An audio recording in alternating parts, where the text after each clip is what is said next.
Okay.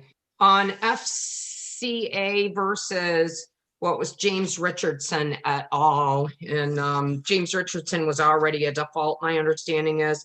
And we have the Greg Transportation, BLK non-medical transport. Is that correct? And Yes. Mr. Ivy, what you are on behalf of them? Who are you on behalf of them? I'm a owner. And what? And your first name is? Ivy. IVY.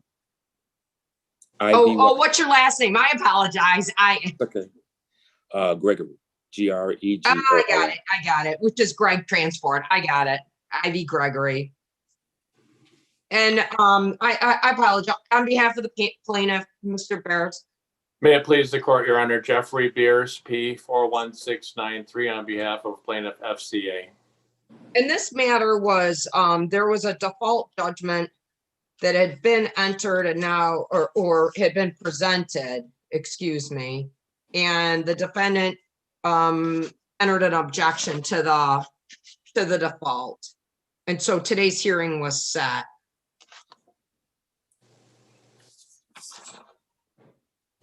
Mr. Gregory. Yes, Your Honor. Go ahead. It's your objection. Oh, yes. At the time of the accident, which was Greg James Richardson, we already had insurance. So I'm trying to find out why. Have you, Mr. Barras, have you talked to Mr. Gregory at all? I have not. But why don't I put you guys in a breakout room for a minute to see if this is a matter that maybe we can. Okay.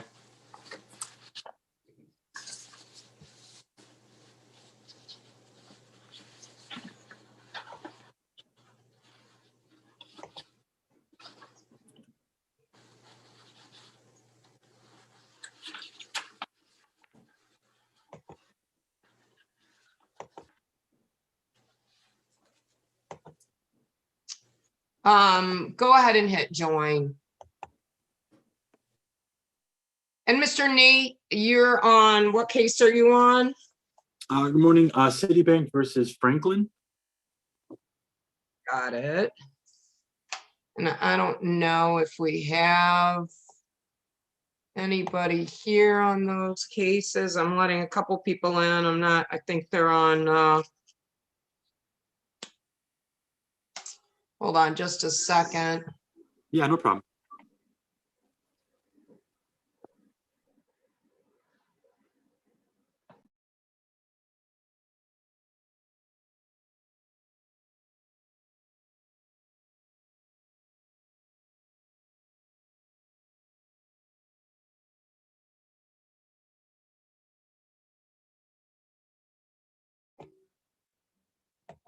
All right, the person that's on credit acceptance versus Verdell Blackman, is that? Oh, okay, you're on behalf of credit acceptance. Got it. That's correct. And then actually, I think I have both parties on this. Verdell Blackman, you're on the other? Yes, Your Honor, I'm here. This is Verdell Blackman. I apologize. Oh, no, you're totally fine. I just, this is an objection to a garnishment on credit acceptance versus Verdell Blackman on behalf of credit acceptance. Good morning, Your Honor. Amy Slingerland for credit acceptance, standing in for attorney of record. And we also have Ms. Blackman on. This was a matter that was actually a consent judgment. It looks like just over a year ago. And the consent, trying to pull the consent up. Is the garnishment a pay garnishment or is it it's a tax garnishment, correct? Correct. So, Ms. Blackman, what's your objection? When I came to court in February of last year. Right. There was an agreement made that I would make payments for 6 months and then they would renegotiate. When I looked at, I've never been contacted since I made the payment. The paperwork was actually, if you look at it, they drew up this paperwork in June when I was still making payments on the agreement that we had. I've never defaulted on the payments. The last payment was due in August. I haven't been contacted after that last payment was due. Therefore, it was not fair. Well, wait, let me ask you, what's still due and owing on this account? I was the co-signer on my ex. I understand. I don't understand. I don't know the exact amount, Your Honor. That's Okay, what I'm trying to say. Well, Ms. Singerland, go ahead and respond. Judge, just to answer your question, the current balance on this is $8,862.04. Ms. Blackman is correct. There was a consent judgment signed February of last year. It does state payment plan $50 a month, and then it says then the payment plan will need to be renegotiated. It does not state who's going to contact whom, or Well, that there's any kind of bar on garnishments. I don't care about any of that. The problem is even if you were up to date on your payment plan, it prevents them from garnishing your wages, the payment plan. It doesn't by law prevent them from going after a tax garnishment. They can go after bank accounts and tax garnishments regardless, unfortunately. I mean, in your circumstance, do you understand what I'm saying? I understand. I'm sorry, Your Honor. I want to interject though. If you look at when they drew up the paperwork for the garnishment, I was still making payments. They were going to garnish regardless out of non-good faith because they drew up this paperwork in June saying I had only paid $200 when by August I had paid $300. Right. No. I understand. But what I'm trying to explain to you I is understand what you're saying, Your Honor. they garnish on all tax garnishments. And maybe in the future, I've done this a long time, and maybe I should remind people when they sign consents that this only prevents a wage garnishment. It doesn't prevent them from attaching a bank account or doing a tax garnishment. Mr. Singerland, I apologize. Comments about that? I think you've summarized it well, Your Honor. Yeah, consent judgment is not going to bar tax garnishments. It's simply a payment plan is going to protect your wages. When the payment plan expired, Ms. Blackman needed to contact our office or file and ask the court to set a new payment plan. Irregardless, the garnishment is proper, and we'd ask that the objections to garnishment be denied and anything from the state taxes be remitted to go towards your debt. And Ms. Blackman, you don't have an outstanding payment with them right now. And if you don't set another one, if they try to do a wage garnishment, we can deal with it at that time. Unfortunately, under the law, I have to allow the tax garnishment. Okay. I do have, well, I probably need to speak to Ms. Singh. I'm going to apologize because I can't really read your last name. That's okay. I need to speak to the attorney separately outside of this realm, if that's possible, only because there's some information and I provided it to the court, but I don't know who all is on this Zoom call. No. You know what? I'll put you in a breakout room. Okay. So hang on just a second. I apologize. No. You're totally fine.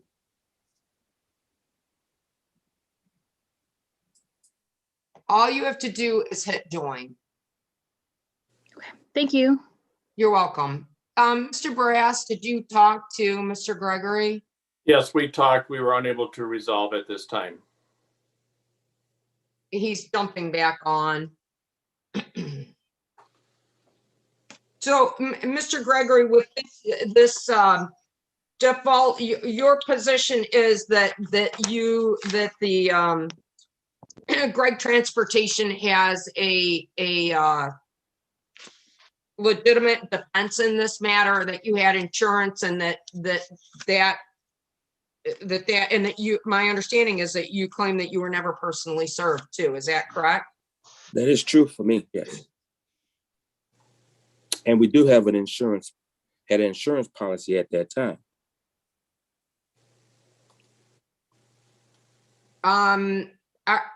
Argument, regarding the entry of the default, Mr. Brass? It's actually Beers. Oh, Beers, I apologize. Right. The order comports with the court's ruling. The only purpose of an objection would be to the format of an order. It's not an appeal. The defendant's given no factual basis, no legal basis or documentary evidence to prove that he was insured on the date of loss or to rebut the accuracy of the judgment. Therefore, our judgment is unopposed. He gives no meritorious defense to the underlying action and fails to provide proof of insurance even at this late date. Now would be the time for him to show proof of insurance, which Do you is have not. the proof of insurance, Mr. Gregory? Yes, I do, ma'am, and I have my policy number too to it. Why don't you give it to us for the record? It is 0279 7212-1. And who's that policy with? It was with Progressive at the time, Which is what your, commercial insurance. no, but it's what your documentation, and what was the effective date of that policy? It was, What was the date of the incident, counsel? Let's see, the date of loss was.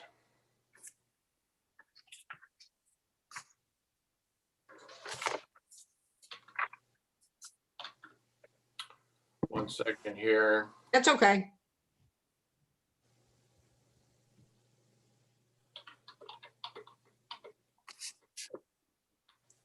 April 21st of 2017, but attached as Exhibit A to our response is a letter from Progressive saying that there was no coverage for him on the date of loss. And what counts is proof of insurance on the date of loss, not before the date of loss. I understand what the law is, counsel. You don't have to explain it to me. All Response, Mr. Yes. Gregory, regarding the letter from, I'm trying to find the letter from Progressive. I don't see it. well, I have a letter here, policy period was December 4th, 2016 till December 4th, 2017.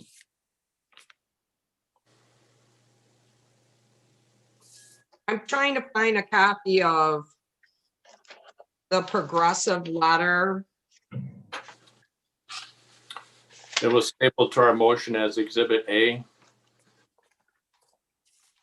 I have Exhibit A, but it's, my Exhibit A is a traffic crash report. It's to our response to his objection.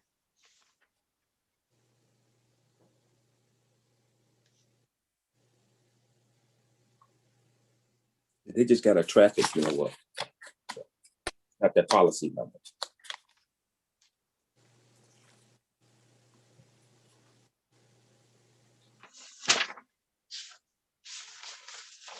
Hold on just a second. Let me go through the file.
Well, counsel, I don't know what you didn't file it with us because we don't have a copy of your objections and I don't have a copy of the document either. Oh, wow, you don't have a copy of my response? Nope, nope. The last thing on the file is his objection. And then below that is, I mean, your original filing, the submission under the 7-day rule. And then, but I don't have an objection at all. That's why I wanted to go up and look, because I went through every piece in this file. Sure. And we don't, and I don't have it. And what I'm gonna do, my preference is I have an opening, in just a couple of weeks on March the 9th at 11:15. I'm gonna reset this for March the 9th at 11:15. Get me the documentation, counsel, of the letter from Progressive. Mr. Gregory, you have until that time to get something from Progressive that says you had insurance on that date, on the April 21st date. Okay. All right? So Your Honor, the next thing, next meeting is March what? March the 9th at 11:15.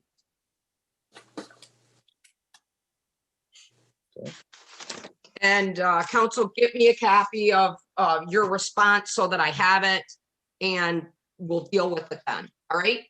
Thank you, Your Honor. Thank Thank you. you, Your You're Honor. all set for today. Thank Right. you. Bye-bye. Mr. Butler, what case are you on? Good morning, Your Honor. I am on case number 196307 GC. This is a hearing on an installment payment motion. What's the case name? Case name is Michigan Legacy Credit Union versus Jeremy Cady. I called earlier. They said they didn't have that on the docket. They would run it down to you. They Or do maybe have it have- on the docket. I don't know why they would tell you that, and they can't bring it down to me because I'm working remotely, but I have the file. Okay, thank you, Your Honor. So I don't know who told you it wasn't on the docket. It is. Okay, great. And so we're waiting on, I'll pull this to the side. It's not set until 10 o'clock. We're waiting on Right. Mr. Katie. Ms. Swistak, what case Yes. are you on? I'm here on Huron Estates versus Jamie Lee Fleur and Jennifer Green. All right, and same thing, we're waiting on the parties on that case.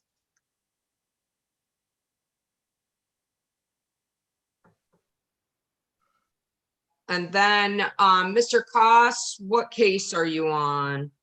I am on the same case, Huron Estates. Oh, that Huron Estates case, okay. Then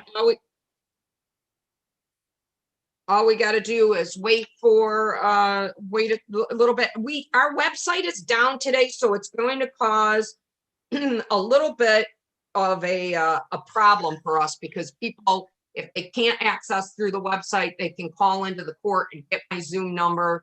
But I'm gonna double check right now and see if they have that up and running again. So hang on just a second. And Mr. Nate, what case are you on? It was the Citibank versus Franklin. Okay, yeah, and we're waiting on Mr. Franklin. Got it. All right, whoever shows up first, hopefully. Although we're gonna be liberal about resetting things if our website's not up and running. So just to pre-warn you guys, hang out a few minutes and let me check on our website status.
Now, so looks like we're good. Thank you. Good morning, Mr. Glick. What case are you on? Oh, good morning, Judge. I was actually on the phone with the clerk because I was having trouble getting in at the court's website, but I'm here on the Mr. Roof versus Hudson and Tanya Holmes matter. Okay, I've got you checked in. We gotta just wait for the defendants. Okay, thank you, So Judge. just hang out. Yep, no problem.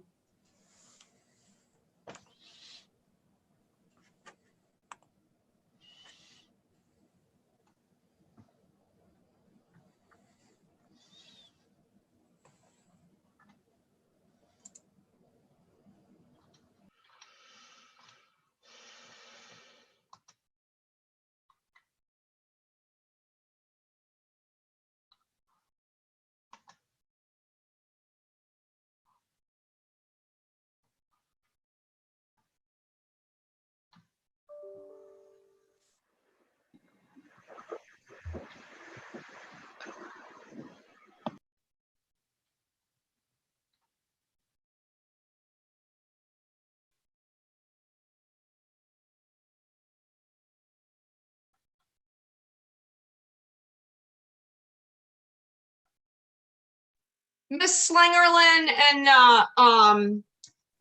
and Miss Blackman, I think you guys are all set. Is Judge just gonna mail the order on the objection? You can email it or mail it in. Okay, we'll submit that under 7-day and we're all set today. You know what? If you email it today, I'll sign it and you don't even have to submit it as a 7-day. Okay, what is the email that we would send it to? You're gonna test my abilities this morning. It is civil 34 dc@gmail.com. Very good, we'll send it over. Okay, great. And then Ms. Beckman, you're all set then. Yes, Your Honor, thank you. Thank you. Have a great day. You You also. too.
It's found here.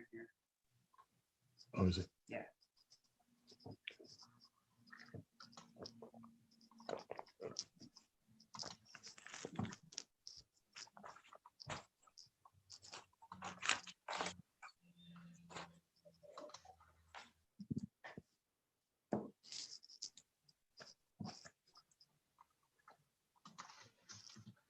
Mr. Burke, what case are you on? You're at, I think it says Deborah Borders. Give me 1 second. Yeah, it's Beaumont. Are you Beaumont Health? Yes, ma'am. All right, just hang out and wait. I have a bunch of, I have 1, 2, 3, 4, 5 attorneys and no defendants, so. I Miss know our Borders is website not. is down, so we're a work in progress. Okay, thank you.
Ma'am, with the designated or AD, the PR, what's your last name? You have to unmute yourself. Borders. Oh, Miss BOR. Borders, all right. I have, actually, I can call the case Beaumont Health versus Deborah Borders on behalf of Beaumont Health, Mr. Burke. Yes, Your Honor. This is Hal Burke, attorney for the plaintiff. And Miss Borders, this matter is set for a pretrial today. Have you spoken to Miss Borders at all yet, Mr. Burke? I have not. Would you allow a breakout room for us to talk? I will. I will put you in a breakout room. Thank you. Hang on just a second. Miss Borders, all you're gonna have to do is hit join, okay? Oh God. Oh, let me find it. Yep, just hit join and Mr. Burke will meet you there. Thank you. Thank you.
Mr. Nate, if you want to mail in a default under the 7-day, I would just tell you because of the complications with the website that we're going to be liberal about if there's an objection, I'll set it for a hearing on the objection and probably another pretrial. Sure. Yeah, no, I totally understand. We'll submit something, but if anything comes up, we Well, what get I it. was just gonna say, can you give me a phone number that I can reach out to you if he jumps on late in the morning?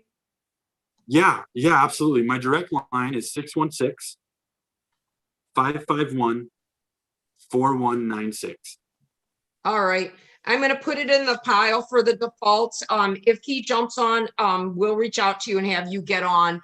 Otherwise, go ahead and you can file that, okay? Okay, no, that sounds great. Thank you, Your Honor. I appreciate it. Thank you. Have a great day. You too.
Miss Wells, Hello.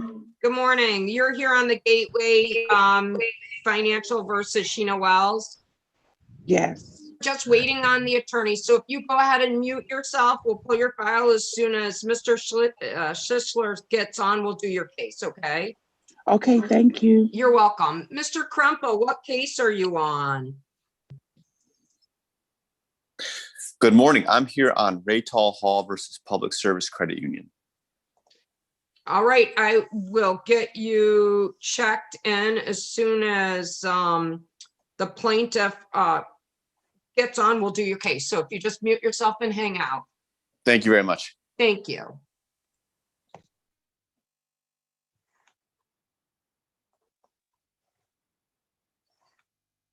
Mr. Burke, did you have enough time with Ms. Borders? Yes, I did, Your Honor.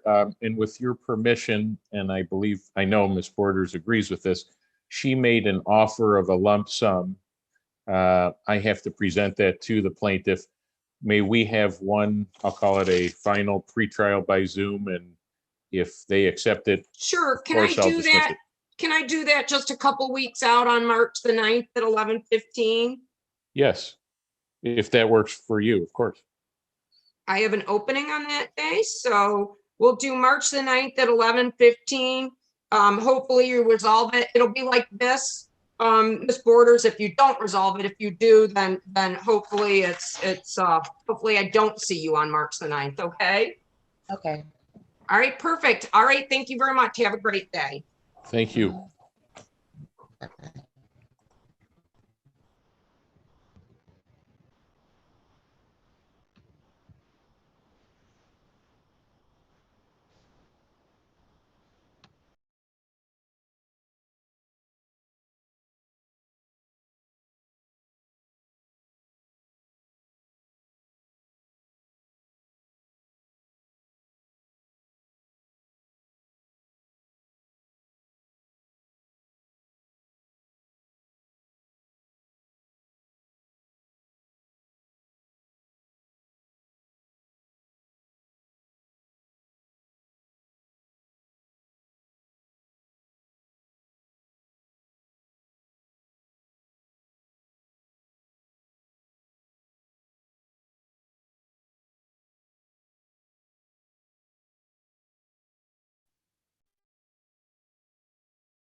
Mr. Krempo, we have Miss Hall joining us.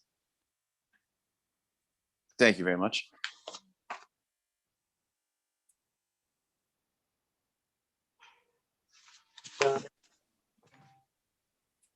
Hello? morning. Morning. Mr. Hall?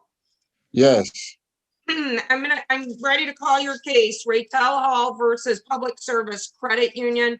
You're here on behalf of yourself and on behalf of Public Service, Mr. Krumpa. That's correct, Your Honor. Okay. And this matter is set for pretrial and a motion today. If you talked to Mr. Hall at all, I have not spoken to Mr. Hall at all, Your Honor. why don't I put you in a breakout room before we begin, just to see if there's any common ground. okay. Thank you, Your Honor. Mhm. Thank you, Your Honor. Yep, Mr. Hall, all you have to do is hit join.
This was Stack.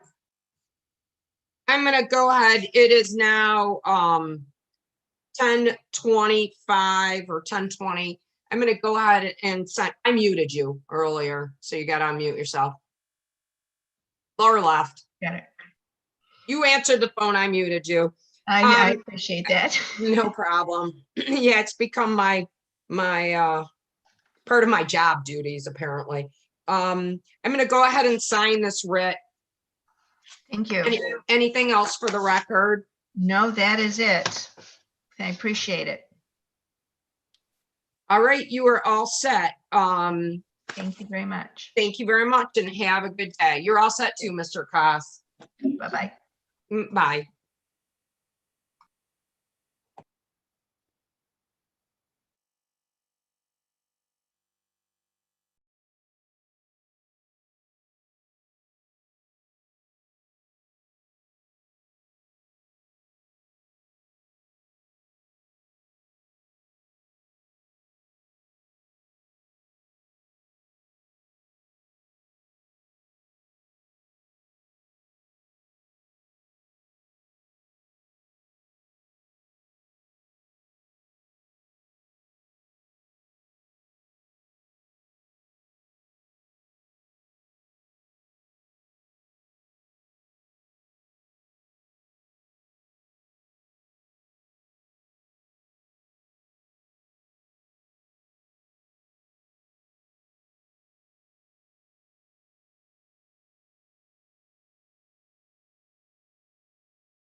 Mr. O'Connell, what case are you on?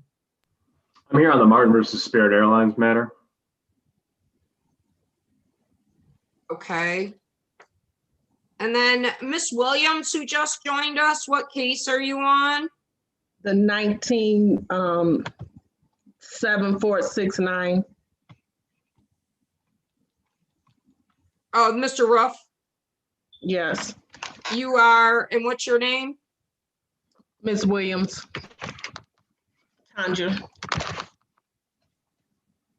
I have the file. Hang on just a second. And I have the attorney on Mr. Ruff, which is Mr. Glick. I think my attorney has the wrong call-in number. Oh, you know what? I see that we're waiting on Miss Reed. So as soon as we get Miss Reed, Mr. Glick will hang out just a few more. See if you can call your attorney, Miss Williams. I'm doing it right now. Thank you. Go ahead and mute yourself. Okay.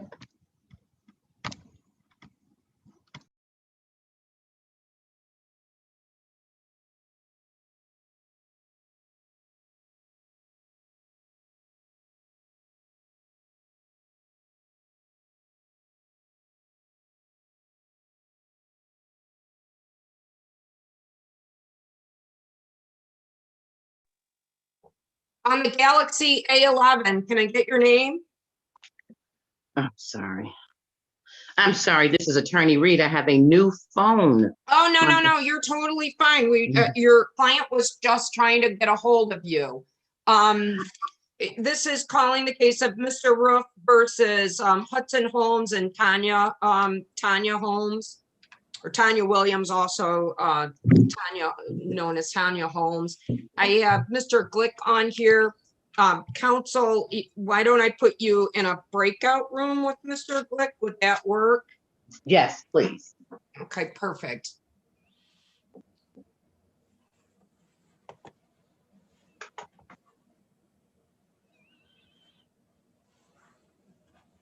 Mr. Glick, I'm going to put you in breakout room number 2. Go ahead and hit join.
Mr. Butler, on Michigan Legacy versus Jeremy Cady, it's 10:30.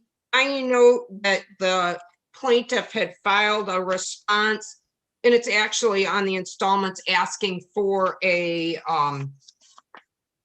variation on the installments, just that it actually, and I think you've signed an order or submitted an order that I'm going to sign that allows a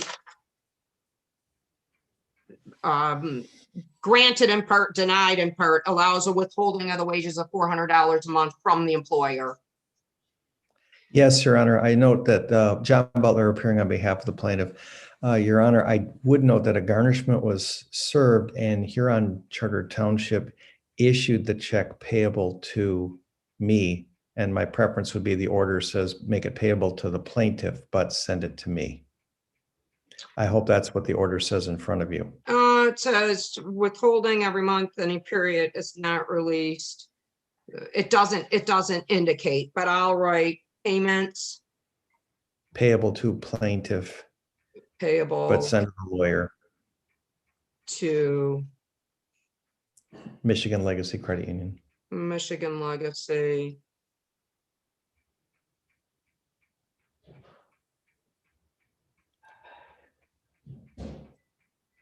But forwarded to my office.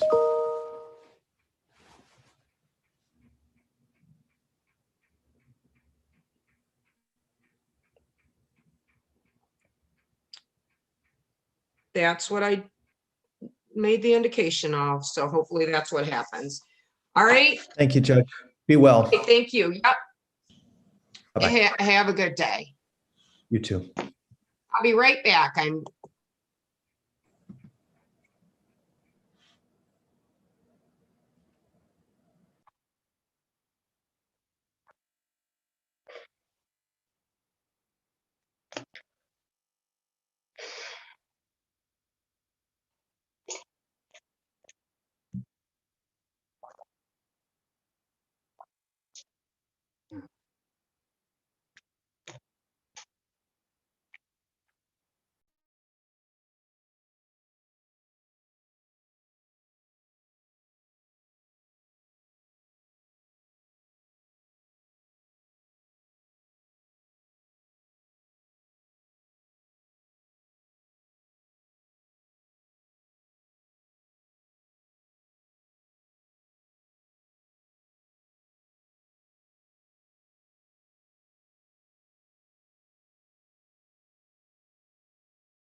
okay.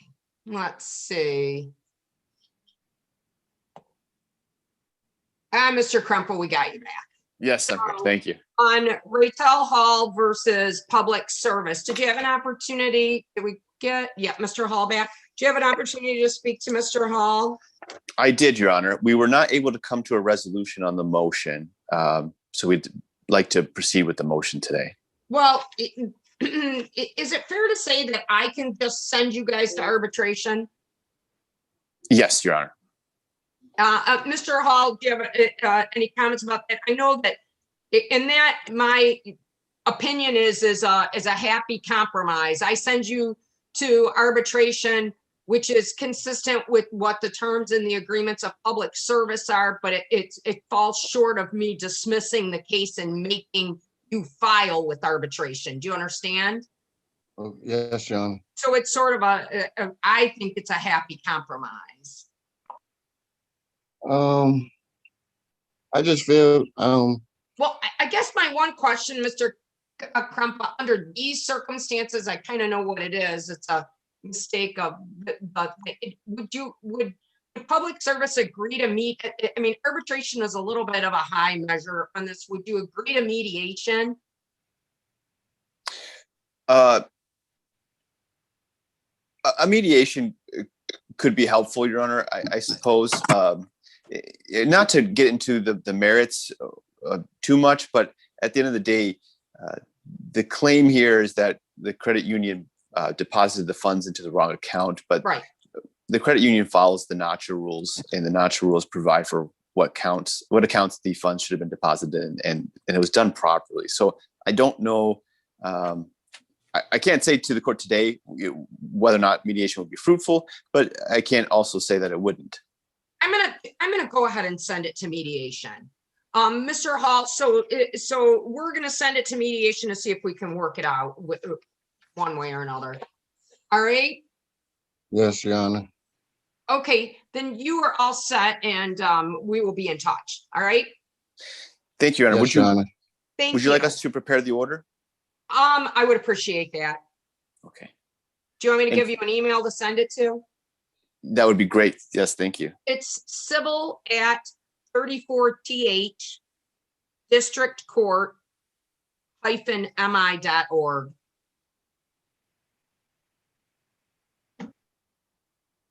Thank you very much, Your Honor. You're welcome.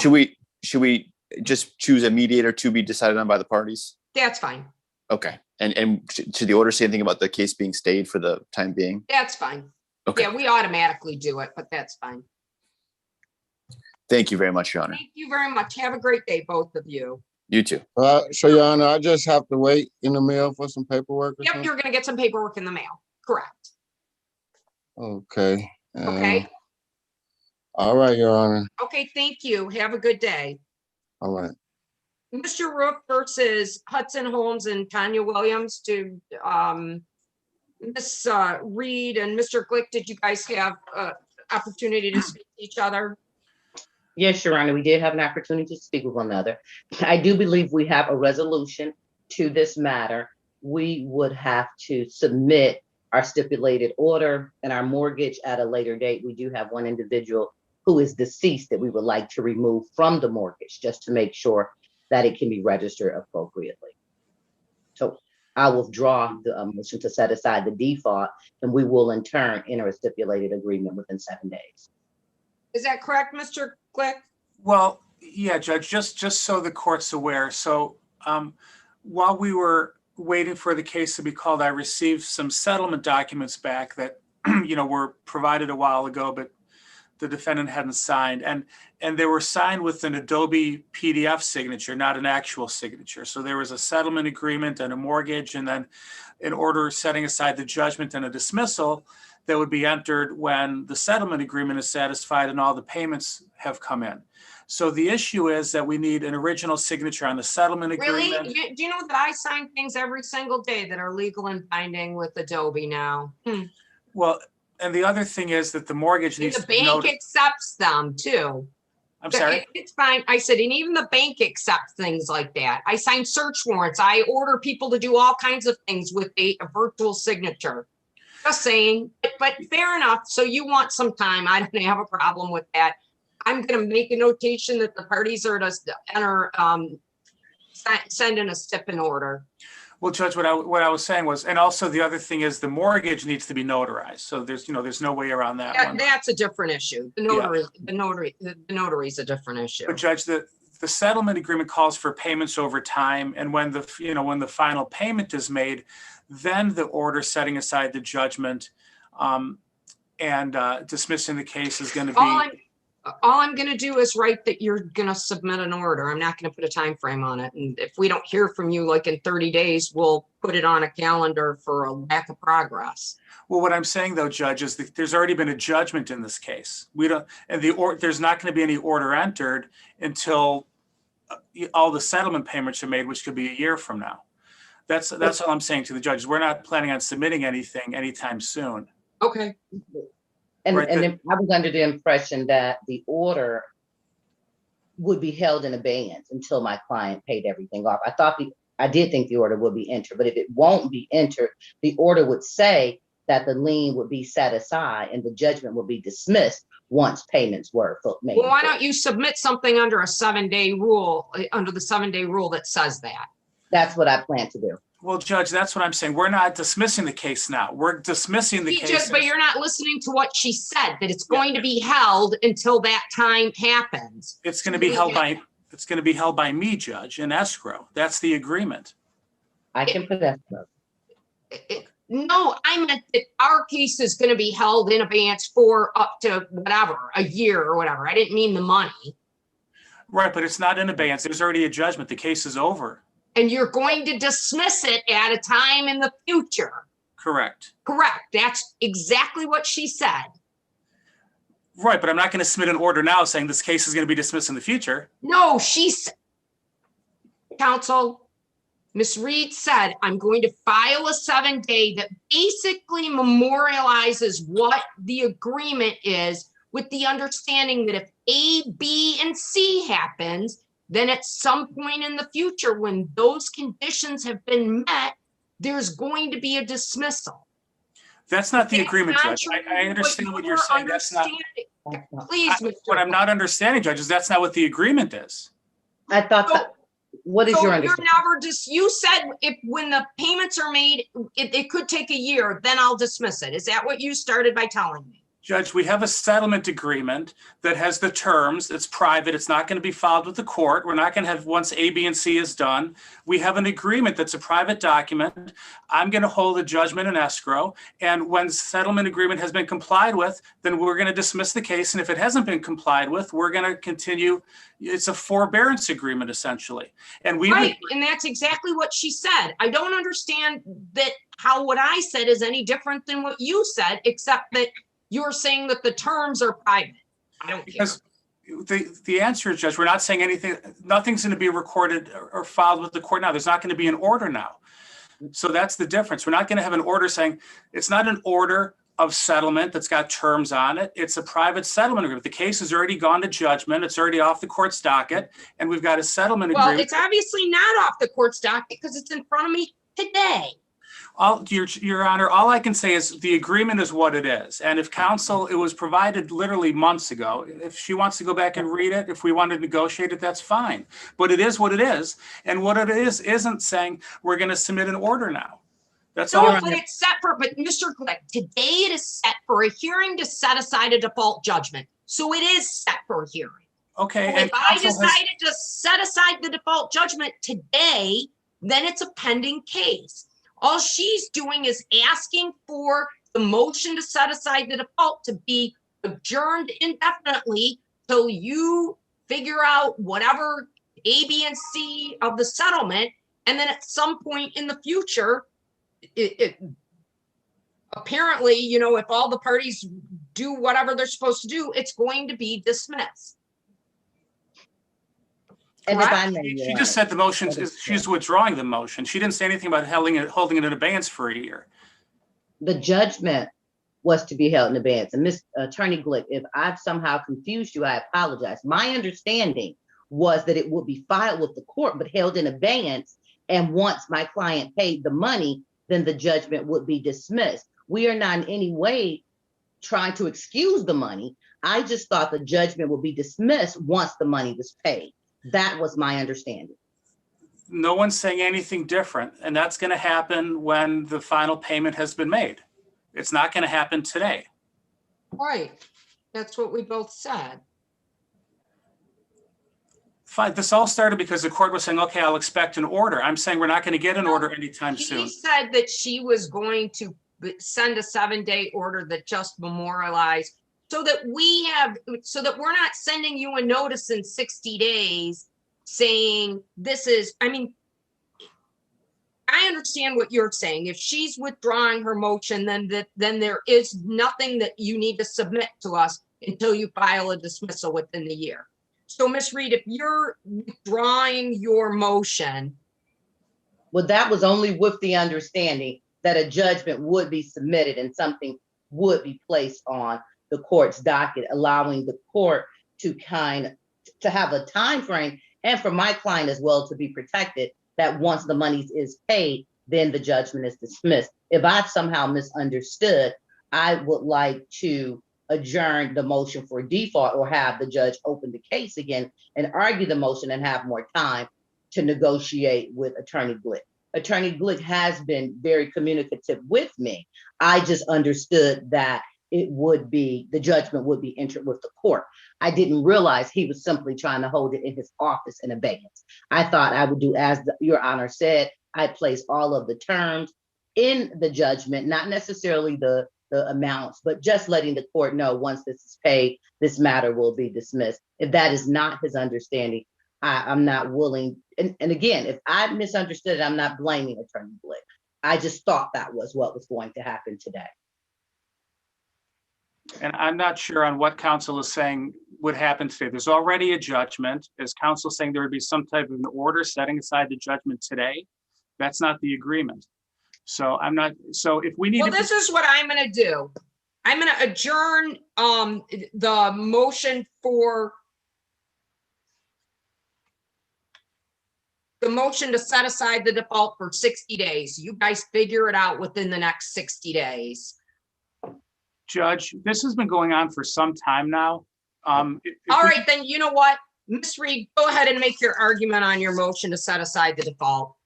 Because apparently, I thought you guys had it worked out. I feel like we're all saying the same thing, but go ahead, Ms. Reed, it's your motion. Your Honor, originally my client filed her complaint. She was in pro per. She had several different attorneys with whom she was consulting, but she did not, in fact, have a retained counsel as she does now.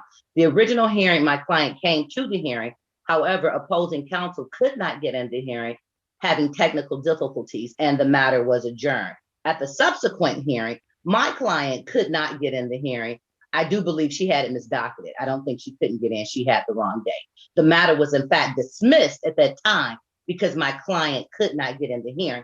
The matter was not dismissed on the merits. The matter was dismissed because my client simply failed to show at that hearing. In my motion, I indicated it would be no prejudice to the plaintiff, as when his client could not get on Zoom, the matter was adjourned and it was not dismissed. So I was simply asking for that same liberty, that the motion for the default judgment to be set aside as it was entered because my client could not and did not show up to court that day. She was without counsel at that time as well. Therefore, she didn't have anyone representing her interests. I am here, I am litigious, I am prepared to represent her interests, and I will make sure that I make all Zooms. And again, Your Honor, the plaintiff isn't prejudiced in any way, as we offered him that same liberty when he could not, in fact, get onto Zoom. And the issue of, go ahead, response, Mr. Glick. Well, Your Honor, the defendants didn't offer me anything. I think what they're saying is the court rescheduled a pretrial conference that I wasn't able to appear on. Frankly, I did see that entry in the court's docket, but I don't have any recollection of missing a hearing.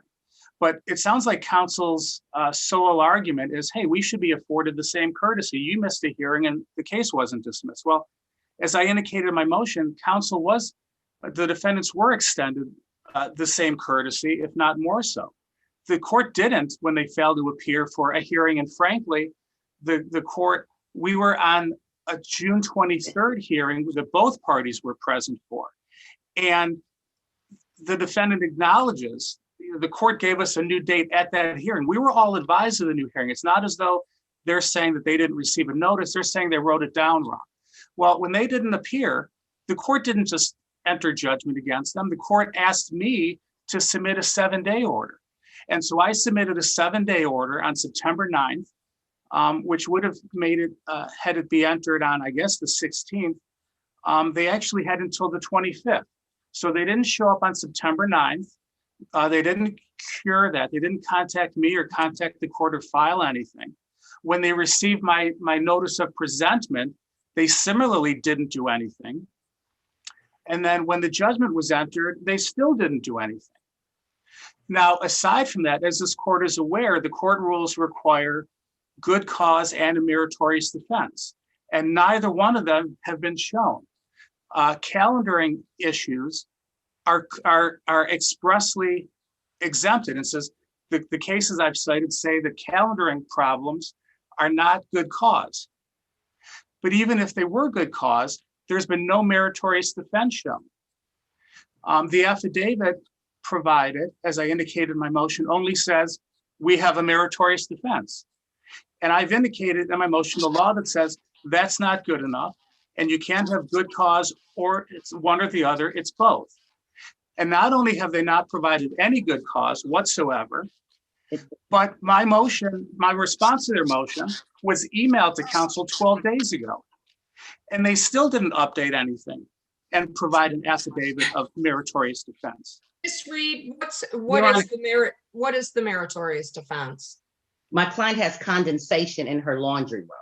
the roof is actually swelling, sweating, and leaking, which would mitigate the 18,000. I'd like to respond to the fact that my brother counsel is indicating that we didn't update our motion. I thought we had resolution when we agreed to enter the judgment and hold it in abeyance. We just had a different understanding. So the reason I didn't amend my motion and update my motion is because I thought the matter was in fact resolved.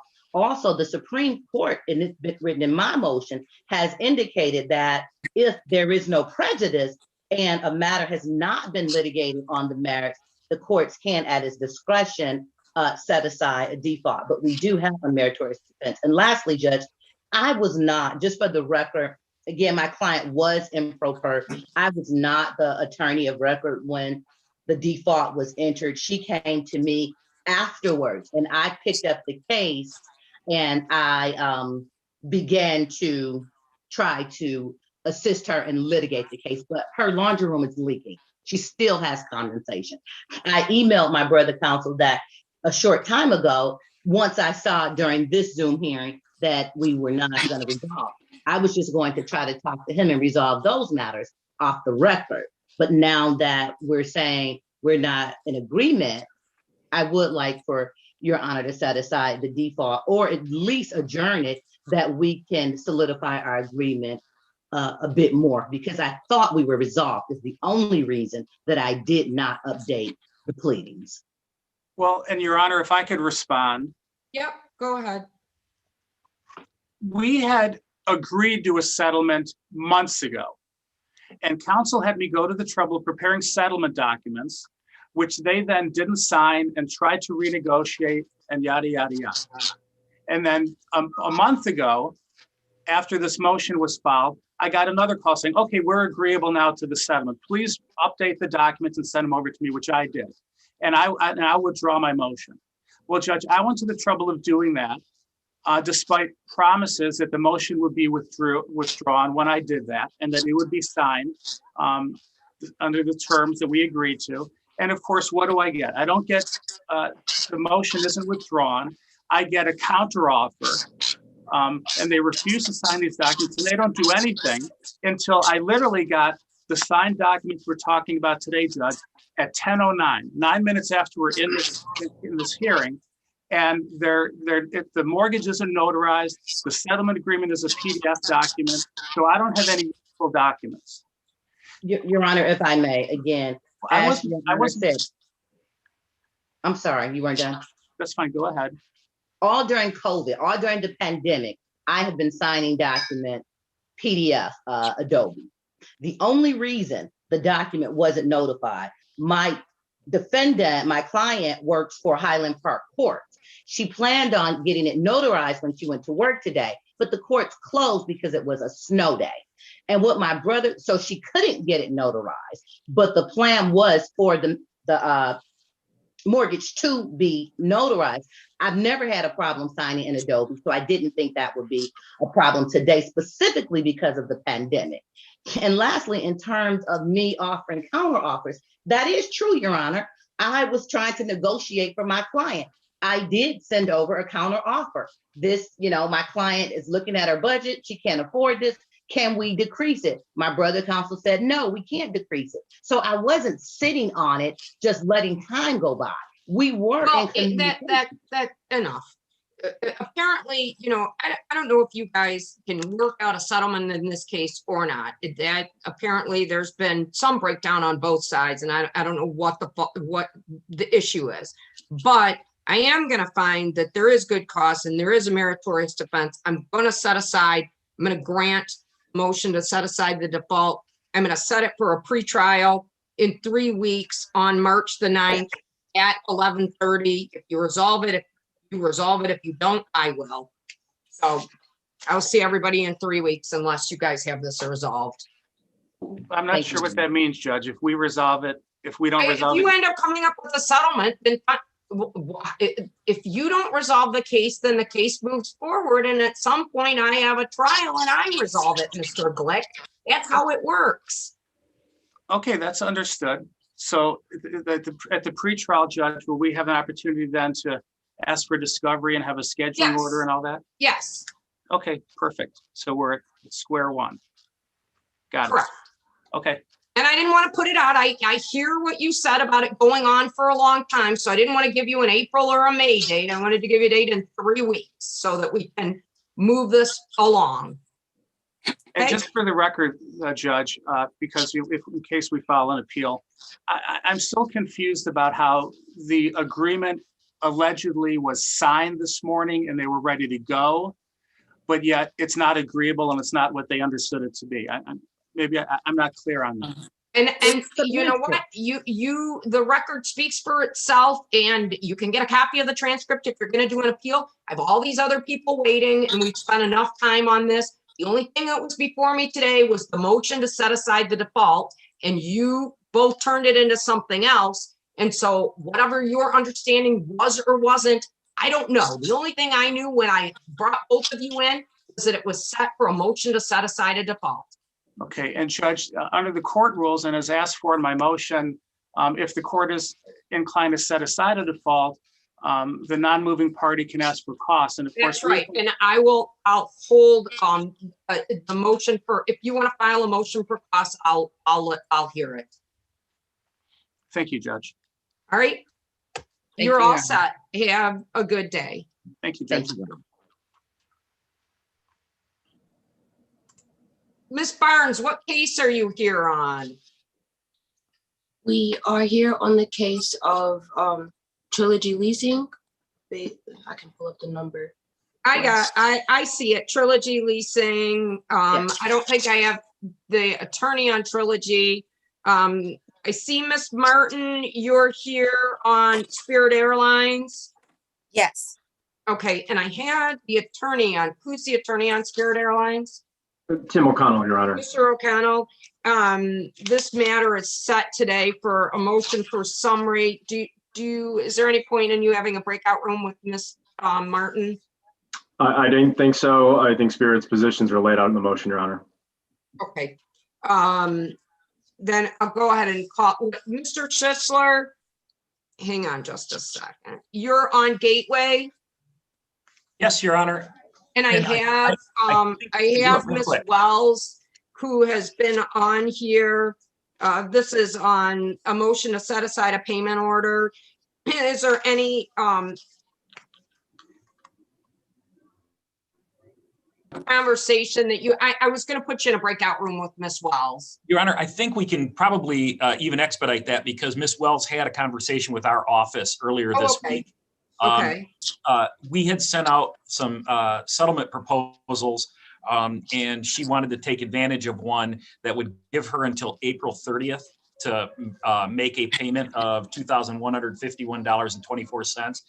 So, Your Honor, if you could adjourn this motion till after that date, because if she pays it off, it doesn't matter. Are you in agreement with that, Ms. Wells? Yes, Your Honor. Thank you, sir. What was the date? April 30th. So anytime in May would be good. Let me go ahead and give you a date.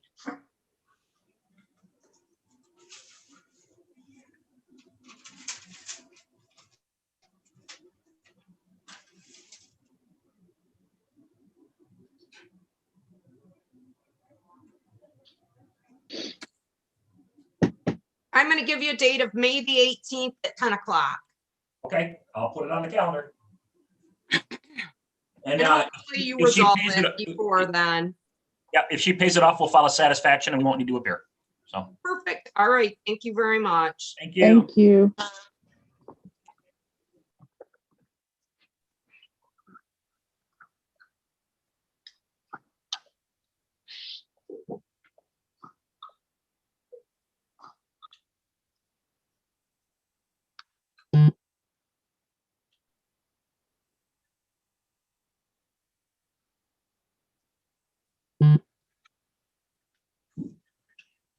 All right, sorry about that. And then Kelly Martin versus Spirit Airlines. Mr. O'Connell, you filed the motion for summary. Go ahead. Your Honor, as set forth in Spirit's briefs, it's a motion under 2.116 C8 and C10. Plaintiffs here allege that they purchased airline tickets on August 5th, 2019 for travel on August 19th. Accompanying their purchase was a prepaid baggage fee that they paid, hoping to expedite their way through the airport. On August 19th, they learned, as alleged, that they could not expedite their way through the baggage line at the airport. And then over a year later, on August 25th, 2020, plaintiffs filed suit against Spirit, alleging one claim for a violation of Michigan's Consumer Protection Act. As set forth in Spirit's moving papers, plaintiffs' claim under Michigan's Consumer Protection Act is federally preempted under the authorities cited in the brief, including U.S. Supreme Court authority, and that's specific to any state Consumer Protection Act, and Michigan's included. And for that reason, under C8, plaintiffs' claims against Spirit are barred. Additionally, or in the alternative, under C10, we have attached to the motion Spirit's governing contract of carriage, which is governed by Florida law, and under Florida law and federal law alike, Spirit Airlines contract of carriage includes a contractual limitations period of 6 months. Again, here plaintiffs' cause of action allegedly arose in August 2019. They did not file suit until over a year later, well past the 6-month contractual limitations period. And for that reason as well, Your Honor, plaintiffs' claims against Spirit should be dismissed with prejudice. Ms. Martin, did you get a copy of this brief that was filed by, or the motion that was filed by Spirit? I did, Your Honor. And I know you didn't, and I know that you probably have had an opportunity to read it, and I know that you're improper and that you're representing yourself, and I'm assuming you're not an attorney, but I'm assuming that you've had an opportunity to read it and that you understand at least in part what the arguments are, is that it's, you know, that it's preempted by federal law, and that the airlines are regulated by the feds, and Spirit is out of the state of Florida, and the further argument is that it's ruled by Florida law. And I know you didn't file anything in writing, but do you have any comments that you want to make regarding that? Yes, I do, Your Honor. I'm not sure why Spirit has moved this matter from small claims court when their response stimulates from the very same contract of carriage prohibiting consumers from legal action except in small claims court under their arbitration clause that is at 13 choice of law and venue, 13.2. It clearly states no class action, any case brought pursuant to this contract of carriage, Spirit's tarmac delay plan or Spirit's guest service plan must be brought in party's individual capacity and not as a plaintiff or class member. And you're not, this isn't a class action. That's talking about class actions. Well, it also talks about us not being able to have representation, which would be in this court. So it says purported in class or representation. Read me where you think it says that you can't be represented. It says in any purported class or representation. Yeah, they're talking about class actions, that you can't file a class action, that you have to file it individually, which is what you did. You're an individual. Not that you can't be represented. It's that you have to file as an individual, which is what you did. They're talking about class actions that like representing a group of people. Well, it also goes on to say that you would not be in a proceeding where you would be represented. Read me the part that you think says that, because I'm telling you, you're misunderstanding what the even when I went through all of the guidelines for the guest, for their guest but I just want to make sure that you're clear that what you've read me so far, that's not what that means. Okay, when they sent me through guest relations department to mediate, through the Michigan Resolve dispute. And I also attempted to go through Fair We Shake. would have sent you and- there. They didn't send you there. We probably sent you there, but fair enough. Go on. The Fair Shake and consumer arbitration, and filing through some other arbitration or mediation. The communication was that their guides communicate that under their arbitration clause, that I would only go under small claims court if I was to do any arbitration at all. I don't, Mr. O'Connell, do you know what she's talking about? I don't, I'm not. I do not.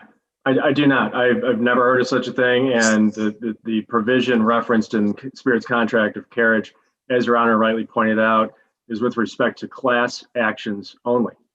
And this, as you pointed out, this is not a class action, far from it. No, but I mean, I understand where she got the confusion on the class action and individual, which she thought Sure. that she can't have an attorney. I understand that.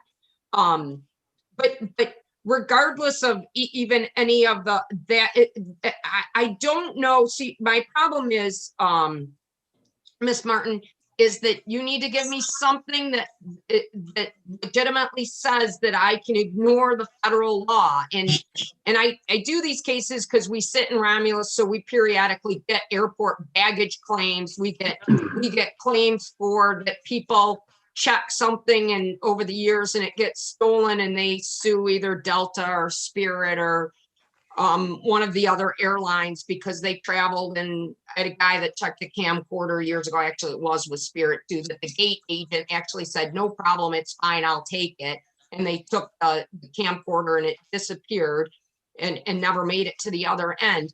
And the federal regulations that control the airlines are, it's a hard, listen, I've had cases where I wish I could have granted, but baggage disappears and people submit receipts and it's for thousands of dollars of missing items, and bag limitations are, Mr. O'Connor, you probably know that answer. It's like $500 a bag or something like that.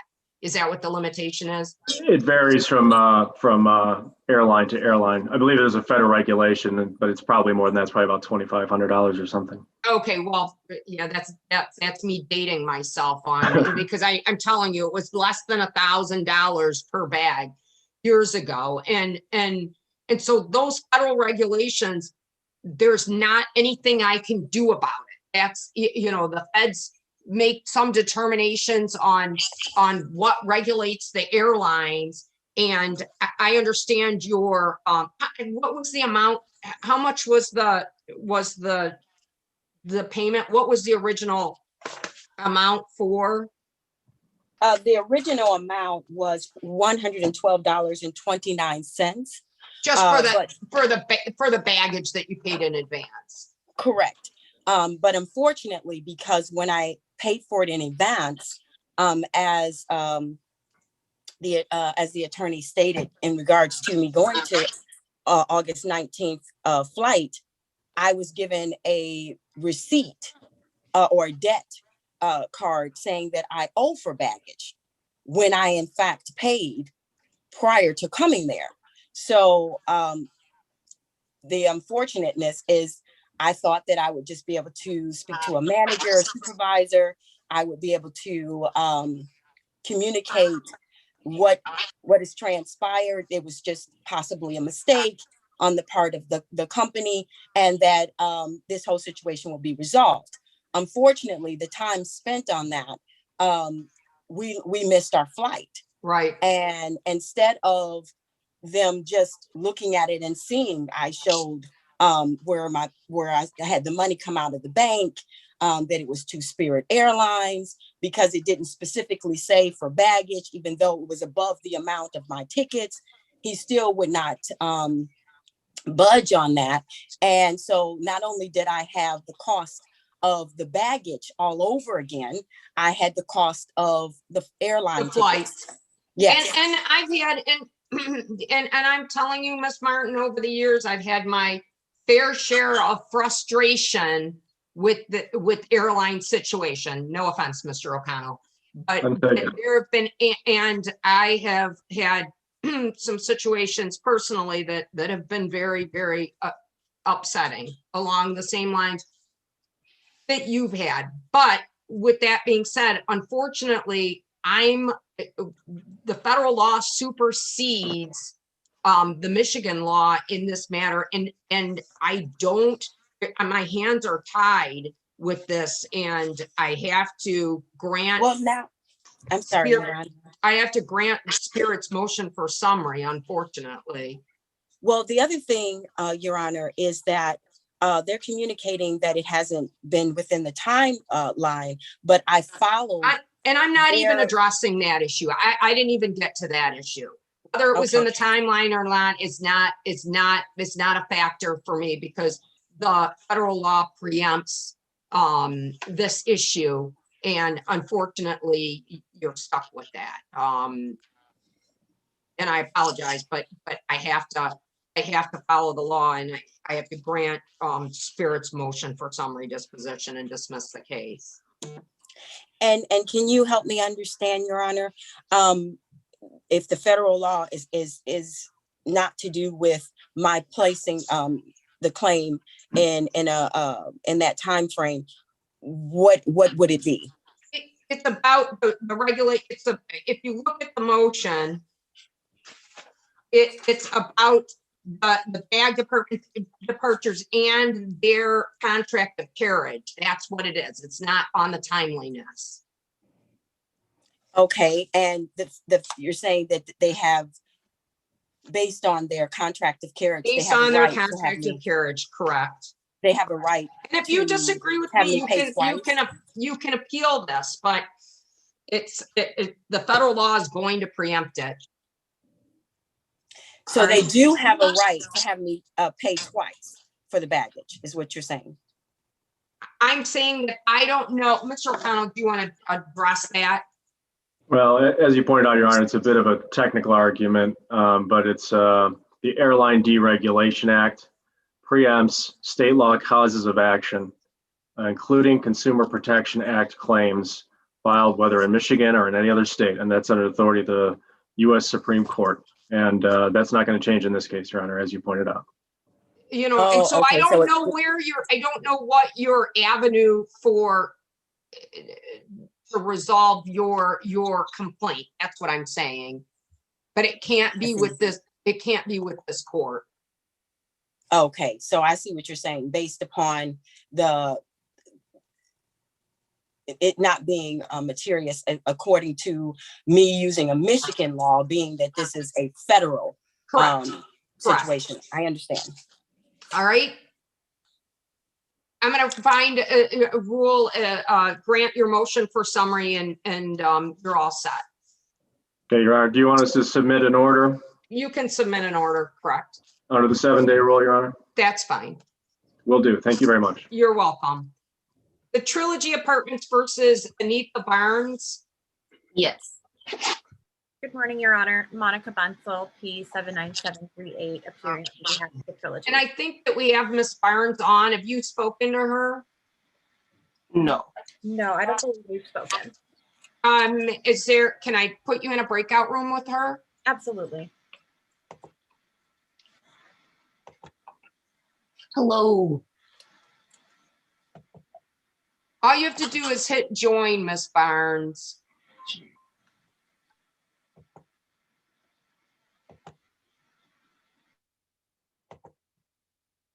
Miss Dombush, what case are you on? You're muted.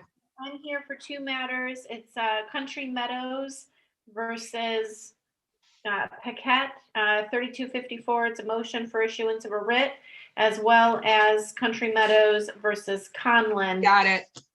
I got it. And Mr. Click, what are you back here for? Judge, when we were on the record, you indicated you were going to schedule this here for a pretrial conference on March 9th, but you didn't indicate the time, and I'm hoping it's 11:30. Is there any way it can be on the afternoon docket? Because I've got a conflict in the morning.